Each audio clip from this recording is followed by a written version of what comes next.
तेलंगाना में गुज़श्ता 50 दिनों से आरटीसी मुलाजमीन हड़ताल पर हैं। चंद दिन कबल हाई कोर्ट के हुक्म पर आरटीसी मुलाजमीन ने हड़ताल को ख़त्म करते हुए गैर मशरूत ड्यूटी पर रुजू होने का ऐलान किया था। जब मुलाजमीन ड्यूटी पर रुजू होने गए तो उन्हें तल्ख तजुर्बे का सामना करना पड़ा। आला अहदेदारों ने बताया कि मामला अदालत में चल रहा है, फैसला आने के बाद ही ड्यूटी पर लिया जाएगा। अब सवाल ये पैदा होता है कि क्या आरटीसी हड़ताल नाकाम हो गई है? अगर नाकाम हो गई है तो इसके लिए जिम्मेदार कौन है? अपोजिशन कांग्रेस, बीजेपी, तेलुगु देशम, तेलंगाना जन समिति के अलावा बाएं बाजू व दीगर जमातों ने हड़ताल की तायद की थी। ऐसा महसूस हो रहा है कि अपोजिशन पूरी तरह से नाकाम हो गई है।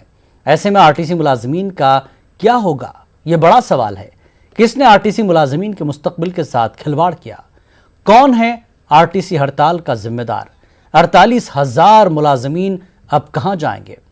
तो इस पूरे मामले पर बातचीत के लिए तेलंगाना बीजेपी के तर्जुमान श्रीधर रेड्डी, समाजी कारकुन इफ्तिखार अहमद, एडवोकेट और कांग्रेस पार्टी के तर्जुमान शुजात अली हमारे साथ मौजूद होंगे। हालांकि 2 बार तेलंगाना के चीफ मिनिस्टर ने मौका दिया था, लेकिन लगातार हड़ताल जारी रही। हड़ताल के जारी रहते रहते तेलंगाना आरटीसी जेसी में फूट पड़ती है। अजीब व गरीब एक ड्रामा देखने को मिलता है। यानी यूनियन में दरार आई, यूनियन के लोग एक दूसरे के सामने हुए और जब ड्यूटी से रुजू होने की बात आई, जो लोग मुखालफत करने लगे हड़ताल की, जो मुलाजमीन वो पहुंचते हैं ड्यूटी ज्वाइन करने के लिए, लेकिन अफसोस कि उन्हें ड्यूटी ज्वाइन करने नहीं दिया जाता। ये बताया जाता है कि केस चल रहा है, अदालत में सारा मामला है, लिहाजा अदालत से फैसला आने पर ही या जो कुछ हतमी चीज़ होगी या फैसला ख़त्म होता है अदालत में, तभी उन्हें वापस लिया जा सकता है। तो अब सवाल ये है कि हड़ताली मुलाजमीन का मुस्तकबिल क्या होगा, जबकि सरकार को अदालत से एक तरह से हरी झंडी मिल चुकी है कि सरकार चाहे तो काबीना का जो तजवीज़ थी, जो फैसला था कि आरटीसी रूट्स की निजीकारी की जाए, यानी प्राइवेटाइजेशन किया जाए उन रूट्स का जहां सरकार देना चाहती है, तो सरकार को एक तरह से ये इख्तियार है, इसकी इजाज़त या इसकी कहें हरी झंडी जो है अदालत ने दिखा दी है। तब ऐसे में क्या 48,000 के तकरीबन 50,000 के करीब मुलाजमीन, क्या उन्हें दोबारा लिया जाएगा? इतनी ज़रूरत पड़ेगी? और जब रूट्स की निजीकारी हो रही है तो इतने मुलाजमीन की क्या ज़रूरत है? सरकार के पास तो यही कुछ खिचड़ी पक रही है कि क्या किया जाए, या फिर पूरी हड़ताल ही एक तरह की सियासी साजिश है मुलाजमीन के साथ।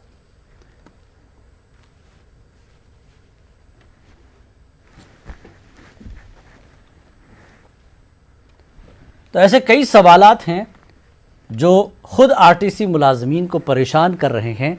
कई लोगों की मौत हो चुकी है, कई लोग इस चीज़ को लेकर बीमार हैं। तो शुजात अली सूफ़ी कांग्रेस के तर्जुमान है। लगातार हम इस मुद्दे पर पिछले कई हफ्तों से डिबेट कर रहे हैं, मौजूद बहस है ये पूरा मामला। शुजात साहब, जिस तरह से काफ़ी तब्दीलियां आई हैं इस हड़ताल में, काफ़ी चीज़ें मंजर बदल रहा है, लेकिन मुस्तकबिल आरटीसी मुलाजमीन का जो हड़ताली हैं क्या होगा? क्योंकि सरकार ने एक तरह से उन्हें रोके रखा है अदालत का बहाना बनाकर। शुजात साहब।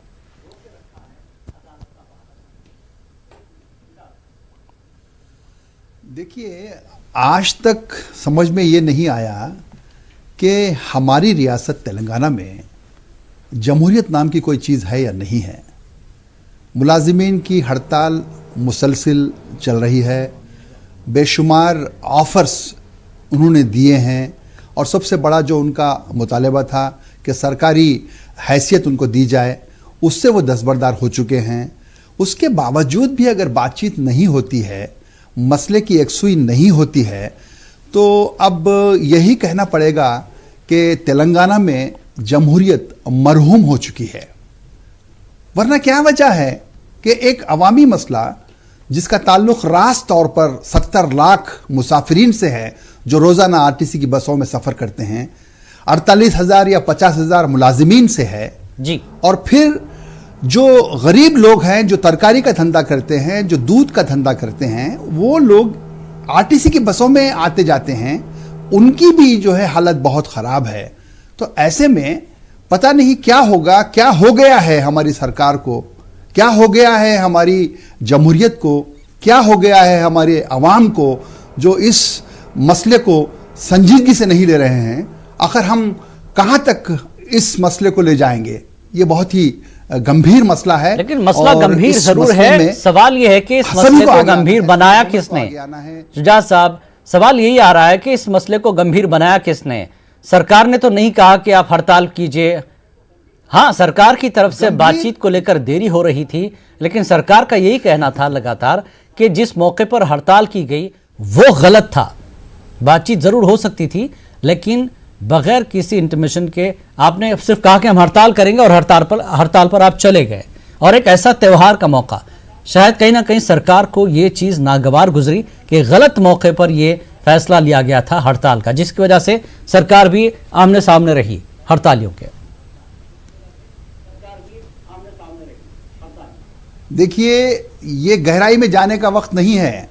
कौन कौन कसूरवार है, किसका कसूर है, कौन हड़ताल पे गया, किसने इजाजत दी, किसने बातचीत से इनकार किया, किसने खुदकशी की, किसको हार्ट अटैक हुआ, कितने लोग मरे हैं, ये सारी बातें अब जो है सेकेंडरी हो चुकी हैं। अब एक ही सवाल हमारे आपके सबके सामने है, मीडिया के सामने भी वही यही सवाल है कि इस मसले की यकसुई किस तरह से की जाए। मसले की यकसुई करना बहुत अहम है, पोस्टमार्टम करना अहम नहीं है। हड़ताल जमहूरी हक है। क्या जब हम तेलंगाना के लिए हड़ताल कर रहे थे, तो मरकजी हुकूमत मसले के हल के लिए ही सरकार ने मौका भी दिया था, वो मौके का फायदा नहीं उठा पाए। ये कहा जा रहा है कि यूनियन के लीडरान ने मुलाजिमीन को बहकाया, इसलिए मसला हल नहीं हो पाया। सरकार ने, देखिए, और ये अपोजिशन की तारीफ की वजह से ये लोग इस हद तक आगे बढ़े। बकवास है, बेमानी, बेमतलब है। नहीं, ये सब चिचोरी बातें हैं, बेमानी बेमतलब बातें हैं। एक सच्चा वाकया ये है कि हड़ताल हो रही है जी। ये सच्चा वाकया है कि लोगों को तकलीफ हो रही है।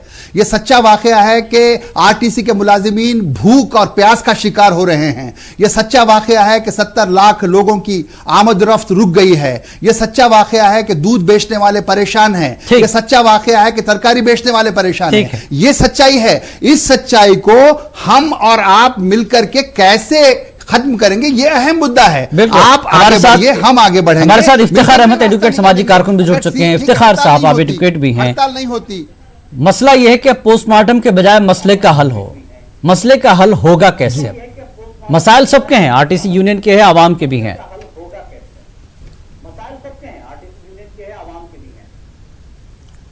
सबसे पहली बात मैं ये कहना चाहूंगा कि ये जो मसले को जिसने पैदा किया, वो मसला खुद आरटीसी की यूनियनों ने पैदा किया। और 12 चीफ मिनिस्टर साहब ने 3 मरतबा मुसलसल जो है आरटीसी के एम्प्लॉयज को ये आश्वासन दिया कि आप लोग आइए, आप लोग जॉब्स ज्वाइन कीजिए, मैं आपके मसलों को हल करूंगा। इसके बावजूद भी ये लोग जो अड़े रहे कि नहीं हम हड़ताल पर रहेंगे। सबसे पहला जो डिमांड लेके वो लोग गए थे कि भाई हमको जो है सरकार में मिलाया जाए हमारे कारपोरेशन को।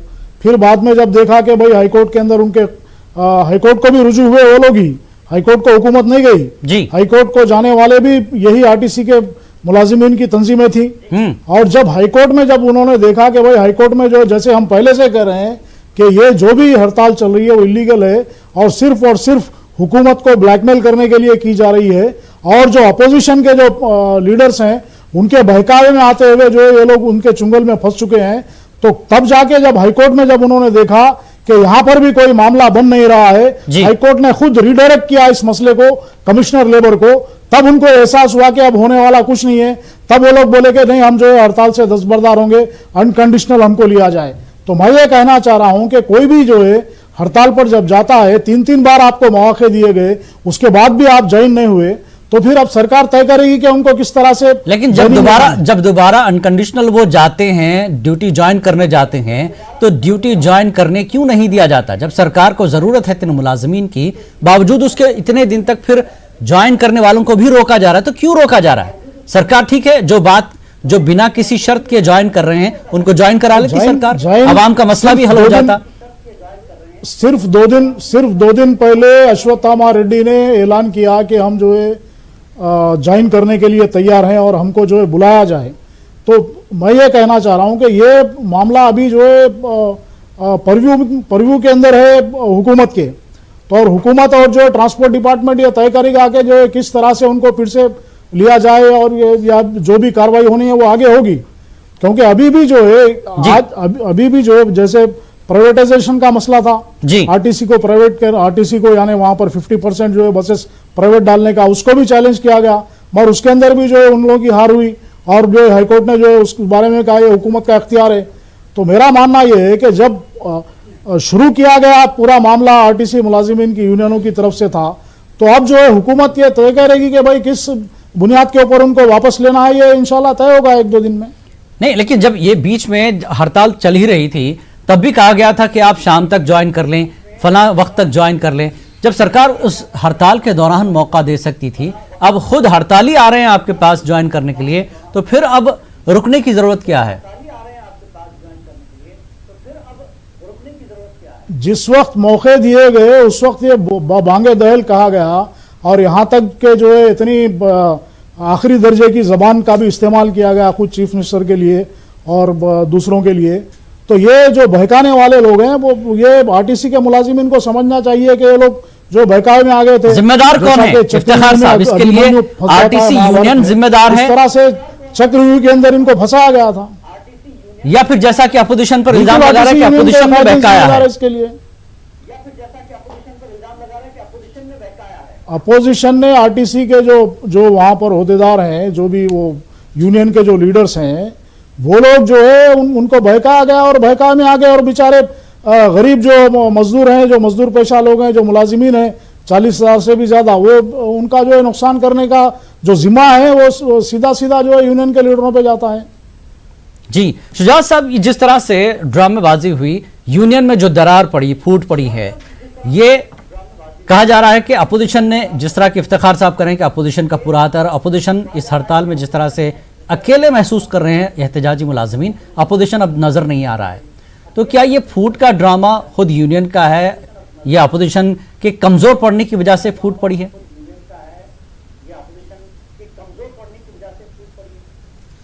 देखिए, चीफ मिनिस्टर के पास इंटेलिजेंस की जो है का महकमा है, सीएम के पास सीआईडी है, सीएम के पास हर तरह की रिपोर्टें आती हैं।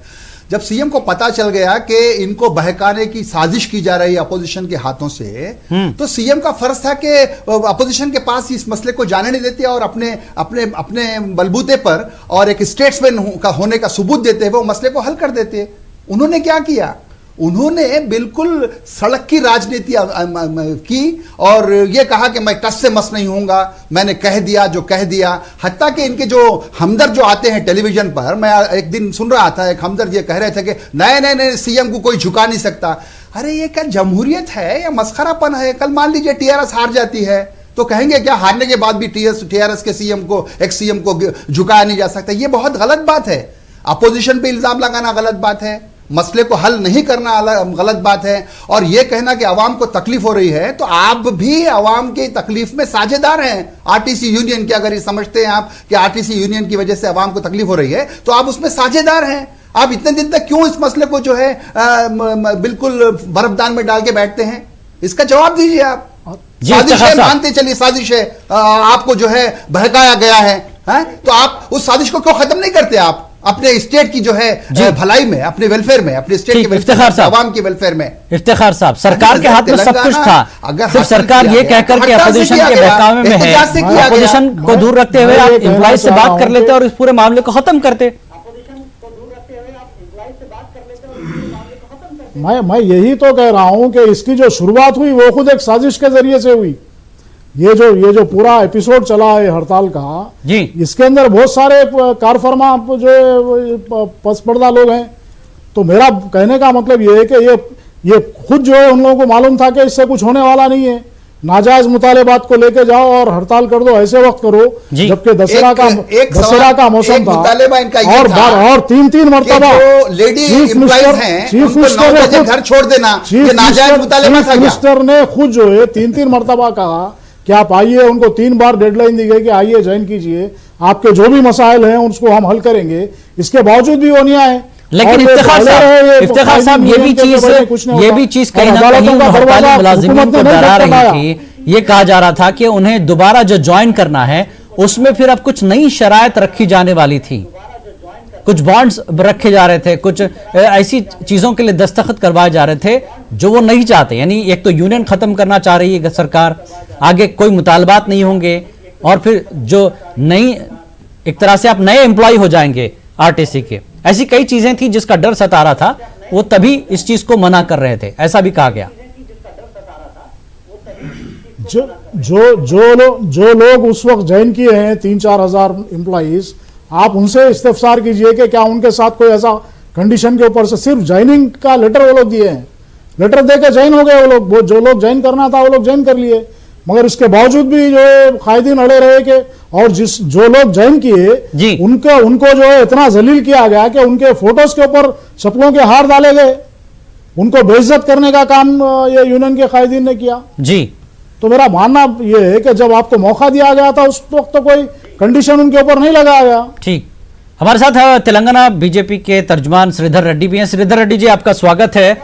हड़ताल जो है एक तरह से नाकाम हो गई है, मसला फिर अब गेंद जो है सरकार के पाले में पहुंच गया है, जिम्मेदार कौन है?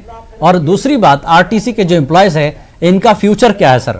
अपोजिशन के सर पर यह ठिकरा फोड़ा जा रहा है कि अपोजिशन ने ही सब कुछ किया है।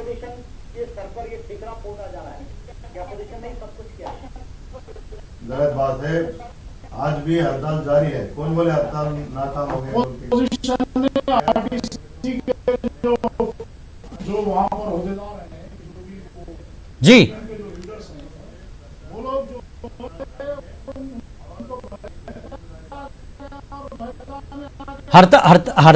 हड़ताल जारी जरूर है, हड़ताल चल तो रही थी, लेकिन इस हड़ताल के मीनिंग क्या निकाले जाए सर? जिस तरह से कोर्ट का डिसीजन आया है और जो हड़ताल कर रहे हैं वो अनकंडीशनल अब ज्वाइन करना चाहते हैं, तो नाकाम ही तो हुई हड़ताल, हड़ताल बची कहां है?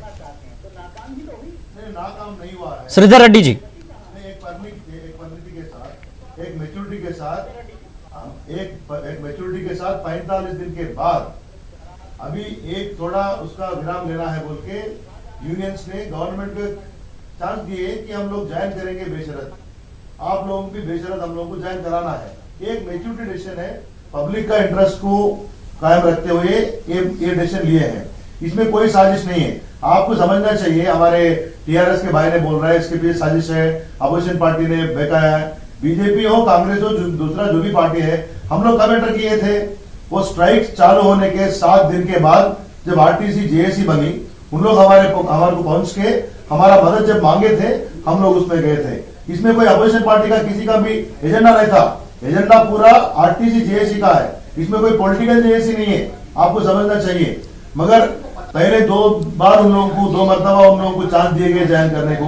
मैंने बोला आपको नोटिस देने के बाद, आरटीसी जेएसी नोटिस देने के बाद आपके पास 1 महीने का फुल टाइम था। जब आपका गवर्नमेंट क्या कर रहे थे? क्या बैठ गए, सो गए फार्म हाउस में, कुछ काम नहीं किए थे? तो मैं क्या बोल रहा हूँ, इसमें पूरा न्याय है।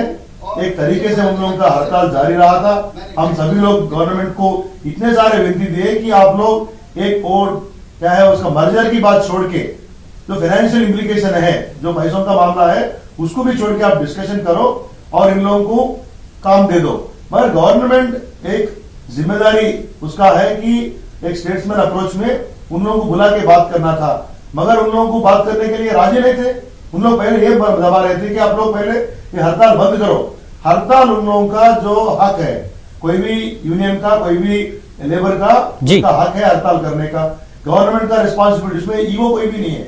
गवर्नमेंट इज कस्टोडियन, उसका जिम्मेदारी बनता है उसको बुला के बात करने का। मगर आज इतने क्रूयल्टी के साथ, इतने निर्दयी के साथ एक गवर्नमेंट काम कर रही है। 30 लोग मर गए, 30 कार्मिक मर गए। इससे पहले इंटरमीडिएट जो रिजल्ट्स आए थे वो टाइम पे भी ये स्टेट में, ये राज्य में 30 लोग मर गए थे जब भी जो आत्महत्या किए हैं। गवर्नमेंट कुछ भी एक बात भी नहीं बात करे।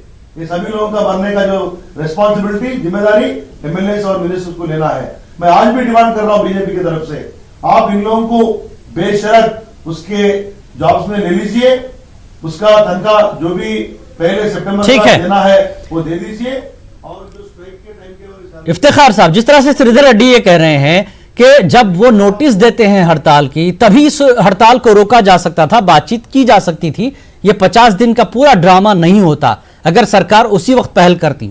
लेकिन सरकार ने तो ये पूरा ड्रामा होने दिया, मामला अदालत तक पहुंचता है, फिर ये चीजें जो है मुलाजिमीन के लिए खतरा बन जाती हैं। क्या निजी करने के लिए, प्राइवेटाइजेशन के लिए ही ये सारा खेल तो नहीं खेला गया है इफ्तिखार साहब? नहीं, मैं ये कहना चाह रहा हूं कि पहले बातचीत चल रही थी। हमारे काबिल दोस्त ये भूल रहे हैं कि पहले जो है AS ऑफिसर्स की कमेटी बनाई गई थी, इनके डिमांड्स पे बातचीत चल रही थी।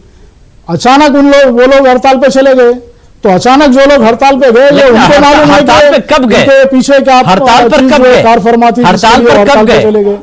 हड़ताल पर तो हो रही थी ना, जब आपकी कमेटी दशहरा से को पहले तहलील हड़ताल कर दिया कर गया दिया था। जो कमेटी सरकार ने बनाई थी उस कमेटी को तहलील कर दिया गया था। तहलील नहीं किया गया, तो कमेटी तहलील हो गई CM को तो बातचीत कहां पहुंची सरकार तक? उसके ऊपर डिसीजन होने वाला था। ऐसे वक्त में हड़ताल पे चले गए तो जिम्मेदार कौन है इसका? जी शुजात साहब, क्या आप अगर वाकई करेंगे, सरकार आप बातचीत कुछ करने भी वाली करेंगे, थी, चलेगा तो नहीं हड़ताल पर होगा। चले गए मुलाजिमीन? बिल्कुल, बातचीत चल रही थी उसी वक्त तो गए ना। बाज़ाब्ता IAS ऑफिसर्स की कमेटी बनी थी और बातचीत ये लोगों की जारी थी। ये लोग उठ के आ गए बातचीत में से, बोले कि नहीं हम कल से हड़ताल पे जा रहे हैं। तो उनको सोचना चाहिए ना, 40,000 मुलाजिमीन का मामला है, तो उनको सोचना चाहिए कि भाई ये मुलाजिमीन का क्या होगा। तो जो गैर जिम्मेदार जो आज भी जो है RTC के मुलाजिमीन को होश में आना चाहिए और ये समझना चाहिए कि इफ्तिखार साहब, अदालत में फिर उन्हीं ऑफिसर्स पर जो है अदालत ने गुस्सा किया। अदालत ने क्या कुछ कहा उन ऑफिसर्स के ताल्लुक से कि क्या आप इतनी मुतजाद बातें क्यों कह रहे हैं? अदालत का आउटकम क्या है मुझे बताइए आप। अदालत का जो आउटकम है वो देखिए आप। जिलानी साहब, अदालत जो है हाथ उठा दी है उसके अंदर। जिलानी साहब, जी अदालत ने जी रिजर्व किया है कमिश्नर लेबर को। तेलंगाना स्टेट में ये 40 दिन में माफ कीजिए, ये 40 दिन में ये स्टेट में पूरे जनता को पता चल गई कि ये गवर्नमेंट कितना गैर जिम्मेदारी है। अदालत के ऐसे स्टेटमेंट्स है, ऐसे कमेंट्स है, ऐसे कमेंट अदालत करने के बाद कैसे MD को आप रखे, इसको कैसा जॉब में चला रहे, इसका ट्रेनिंग कैसा है, तुम लोग तमाशा कर रहे हो क्या, हमारे को मिसगाइड करते हो क्या, हमारे को गलत पूरे रिपोर्ट देते क्या, ऐसे स्टेटमेंट्स किसके ऊपर करे?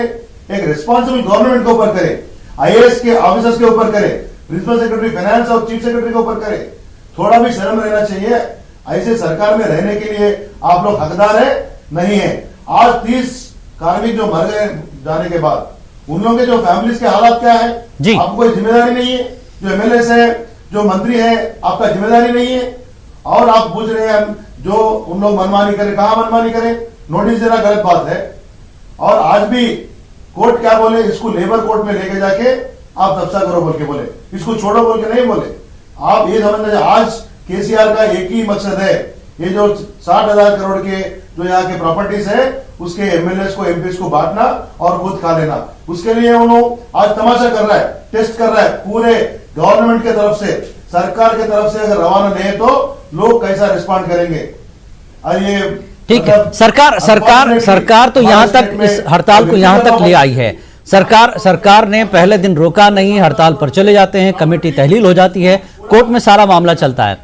अपोजिशन लगातार साथ रही हड़तालियों के, लेकिन अब अपोजिशन और ये हड़ताली मुलाजिमीन अगला कदम क्या? अपोजिशन ने तो कहा कि हम जो है पार्लियामेंट में उठाएंगे। बीजेपी के लीडर्स ने वहां पर बात की नितिन गडकरी जी से, उन्होंने कहा कि मदाखलत करेंगे। कांग्रेस कहां है इस पूरे मामले में? शुजात अली साहब, अरे भाई हम तो अवाम के साथ थे, अवाम के साथ हैं, अवाम के साथ रहेंगे, इसमें क्या शक शुबा है बताइए। अभी तो कुछ देर पहले इल्जाम लगा कि कांग्रेस जो है बहका रही है। अरे कांग्रेस बहका नहीं रही है भाई, कांग्रेस तो TRS गवर्नमेंट की मदद करना चाहती है कि उसका इमेज ना खराब हो, मसला हल हो। तो क्या ये कोई गुनाह है क्या? गाली देना आसान है, तनकीद करना आसान है। हम कोई मैले गिरना नहीं चाहते, हम उनकी तंगदस्ती को, उनकी परेशानी को दूर करना चाहते हैं।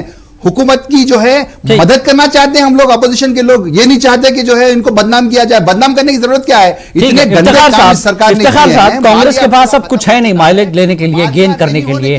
सरकार के पास लंबा चौड़ा वक्त है अभी, तो ऐसे में आप अपोजिशन को न देखते हुए सरकार एम्प्लॉइज के हक में कुछ कर देती, ये मामला इतना तूल नहीं जाता। सबसे बड़ी बात यह है कि आम आदमी सफर हो रहा है, हड़ताली मुलाजमीन तो हो ही रहे हैं, आम आदमी भी सफर हो रहा है इस वक्त।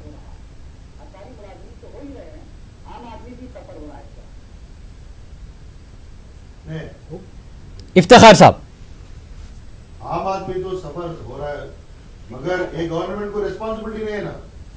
अभी हम लोग हर दिन पब्लिक को भी मिसलीड कर रहा है। हम 6,000 बस चला रहे हैं और अल्टरनेट कहाँ करें? कहीं भी अब नहीं देख रहे। हैदराबाद के रोड के ऊपर भी, अगर जिले के रोड पे जाएंगे आपको आरटीसी बस नजर ही नहीं आ रहे।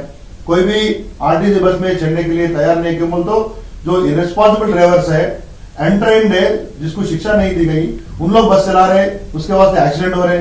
तो आज ये जो पूरा मसला है, इसका जिम्मेदारी गवर्नमेंट का है, केसीआर का है। जो इफ्तिखार साहब, लास्ट कमेंट, क्या सरकार के पास चल क्या रहा है? सरकार अब आखिरी फैसला क्या ले सकती है? अपोजिशन को बाजू रख दीजिए, अपोजिशन पर अब इल्जाम देकर कोई फायदा भी नहीं है, क्योंकि सरकार मजबूत है आपकी। अब इस पर कम से कम मजबूत फैसला ले लिया जाए, इन हड़ताली मुलाजिमीन का मुस्तकबिल जो है बेहतर किया जाए, मुस्तकबिल जो है खतरे में ना डाला जाए। हाईकोर्ट तेलंगाना हाईकोर्ट ने ही इस केस को जो है रिडायरेक्ट किया है कमिश्नर लेबर के पास जी, और कमिश्नर लेबर ये तय करेंगे कि ये जो इन लोगों की जो हड़ताल हुई या फिर इनके जो डिमांड्स थे वो जायज थे या नहीं थे, जी। हड़ताल भी लीगल थी या इलीगल थी, ये कमिश्नर लेबर डिसाइड करेंगे जी। और जहां तक जो है ये एम्प्लॉइज को फिर से लेने का ताल्लुक है, मैं ये कहना चाह रहा हूं कि किसी भी सियासी जमात ने ये मशवरा उन लोगों को नहीं दिया कि भाई तुम लोग अपनी जो नौकरी है उसको बचा लो, तुम लोग पहले नौकरी करो, कभी नहीं कहा। इवन दशहरा के मौके पे भी किसी भी सियासी जमात ने यानी रिस्पॉन्सिबल सोशल लेबर डिपार्टमेंट आखिर फैसला कब करेगा? वो लोग ये गवर्नमेंट की होनी चाहिए भाई। गवर्नमेंट जिम्मेदार नहीं है तो क्या करेंगे? ये लोग सिर्फ सोशल रिस्पॉन्सिबिलिटी तो आपको गवर्नमेंट की हवा है। देने का काम पॉलिटिकल किया। रिस्पॉन्सिबिलिटी, सोशल ठीक है, आम आदमी सफर कर रहा है, आम आदमी की तकलीफ कब दूर होगी? सड़कों से बसें गायब है वो सर। लोग खुद जो है अब आज जो है विड्रा कर रहे हैं अपने आप को।